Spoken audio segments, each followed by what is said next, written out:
Hey guys, it's Kim here with Fairly Fiber Fun. Thanks for joining me on lesson 5 of Carding from Fleece series. So in today's lesson, we will be discussing an alternative way to prep the wool before running it through the carder, which is to flick locks.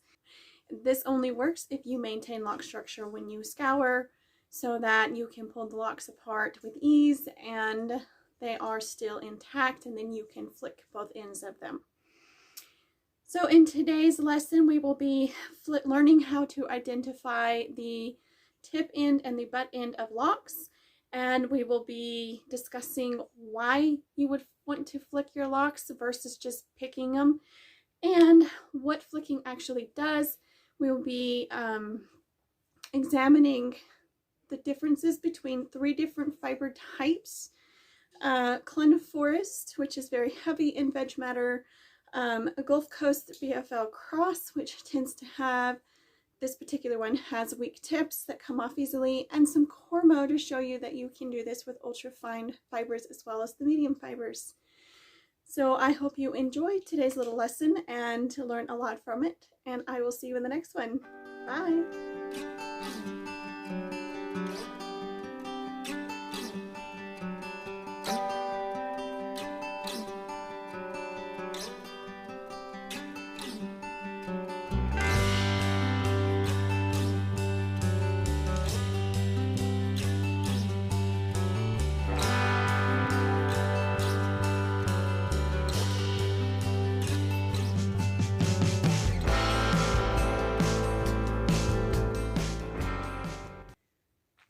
One way to prepare your wool for carding is to flick the locks. If you have a very nice fleece with well-defined lock structure and you scour it in such a way to maintain the lock structure as I have done here, then an easy way to get the locks ready for carding without picking is to flick each lock or a little bundle of locks at a time. In order to do that, you're going to need a couple of things. I do recommend wearing an apron or an old pair of blue jeans or something, because you're going to get dirt, vegetable matter, all sorts of things all over you while you're doing this. And then I recommend a very stiff, durable fabric, like an old piece of denim, or this is just some fabric I had on hand. It's super, super thick and stiff. Then you need a flicker brush of some sort, and the kind of brush you use really isn't that critical. This came with my baby brother drum carder accessory kit that I bought with the carder, and it's the most perfect little flicker brush I've ever used. Prior to receiving this or purchasing this drum carder, I used a cat or a dog grooming brush, and those worked really well, but the teeth on this are a little bit more stiff. They don't bend as easily, so they do a better job of getting the wool clean. And then you need some wool. So you want to start off with identifying the 2 ends of your wool. The tip ends are usually a little bit sort of frayed, pointy, curly, maybe a little bit yellow or brown on them. And then the butt end where it's cut is usually blunt and thick and kind of square. There's a bunch of butt ends and a bunch of tips. Here's another fleece, and it's a little bit different. So we have really thin parts of the lock here, that's the tip, and then the butt end looks like that. So it really depends on the fleece of what the tip and the butt end look like, but once you start pulling locks off a fleece before scouring and then after scouring again, you'll get the hang of it pretty quickly. So what I'm doing right now, since tips sometimes break off during this stage of processing, is to hold the tip end in my hand, give the lock a couple of twists, and if it's really long, you want to hold it like this. That way you're not putting too much strain on your thumb joint,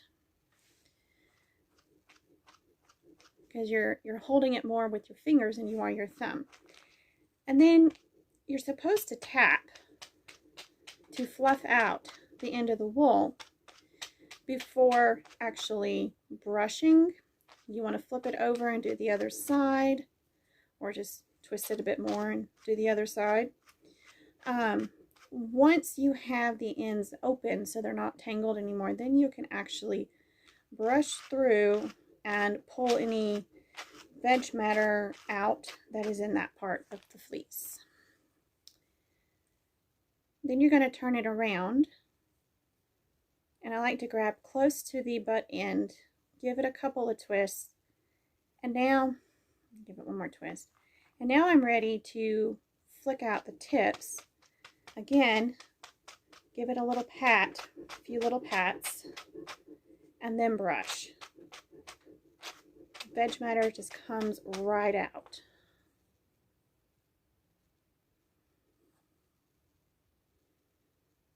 I'm trying to, here's one with some veg matter in it.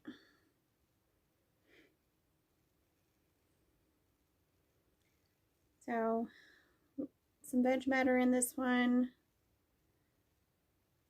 and then completely clean.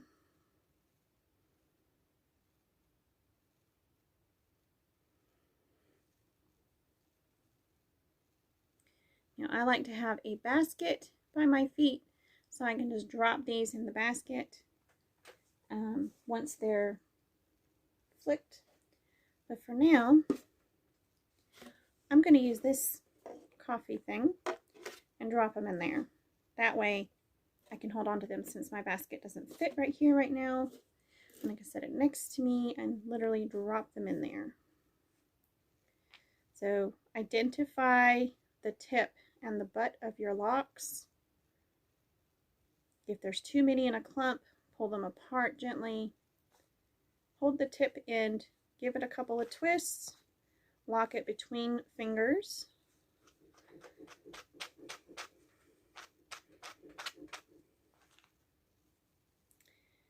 And comb out any second cuts, tangles, matted sections, and deeply trapped veg matter. Turn it around and do it again, this time with the tip end. And that will remove any weak tips, dirt that has been clinging to the fibers, and veg matter. Occasionally there will be some veg matter trapped in the part of the lock that you twist and hold, but that comes out very easily later. There's broken tips all in here now.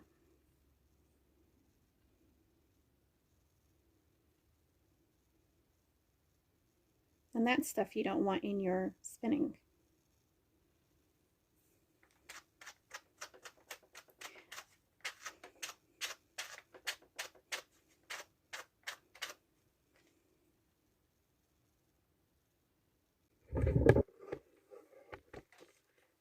Alright, here I've got a really fine white as all get out Cormo, and it's really hard to tell where the tips are in this fleece, except for it seems like there's a lot of veg matter at the very tips.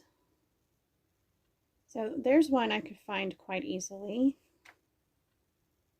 and there's one, but I messed up a little bit there, so I think I'll just fold that up. There's enough to flick. And this just feels totally different. That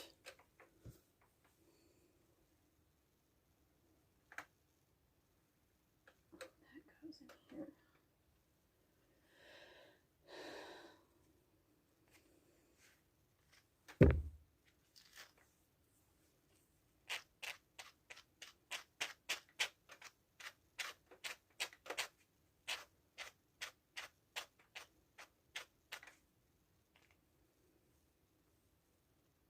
It feels almost like cotton.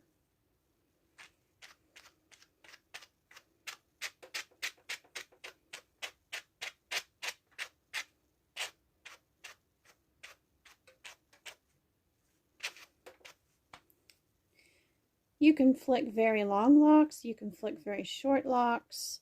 The shorter the locks, the harder it is to hold on to them and still have space to flick. I tend to flick my thumb or the side of my finger.